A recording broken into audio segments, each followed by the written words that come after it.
14వ ward మాజీ councillor సందగల Vijay Satish Goud ఆధ్వర్యంలో మోన్గోడు Congress party ఎన్నికల ఇన్ఛార్జ్ పబ్బు అరుణ రాజు గౌడ్ వివాహ వార్షికోత్సవాన్ని పురస్కరించుకొని అమ్మా నాన్న అనాథాశ్రమంలో అన్నదాన కార్యక్రమాన్ని నిర్వహించడం జరిగింది. 14వ వార్డు మాజీ కౌన్సిలర్ సందగల విజయ్ సతీష్ గౌడ్ ఆధ్వర్యంలో మోన్గోడు కాంగ్రెస్ పార్టీ ఎన్నికల ఇన్ఛార్జ్ పబ్బు అరుణ రాజు గౌడ్ వివాహ వార్షికోత్సవాన్ని పురస్కరించుకొని అమ్మా నాన్న అనాథాశ్రమంలో అన్నదాన కార్యక్రమాన్ని నిర్వహించడం జరిగింది. ఈ సందర్భంగా సతీష్ గౌడ్ మాట్లాడుతూ యువ నాయకులు పబ్బురాజ్ గౌడ్ రాజు గౌడ్కి వివాహ వార్షికోత్సవ శుభాకాంక్షలు తెలియజేస్తూ వారిపై ఆ భగవంతుని ఆశీస్సులు ఎల్లవేళలా ఉండాలని, వారు ఇంకా ఎన్నో ఉన్నత శిఖరాలను అధిరోహించాలని ఈ సందర్భంగా కోరుకున్నారు.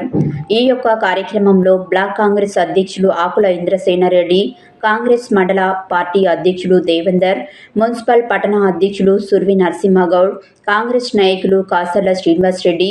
కామిశెట్టి భాస్కర్, పాషం సంజయ్ బాబు, దాచేపల్లి ప్రకాష్, మోగుదల రమేష్ గౌడ్, బత్తుల విప్లవ్ గౌడ్, మారగోని శేఖర్ గౌడ్, సుర్వి మహేష్ గౌడ్, పబ్బు శ్రీకాంత్, మలిగే మల్లేష్,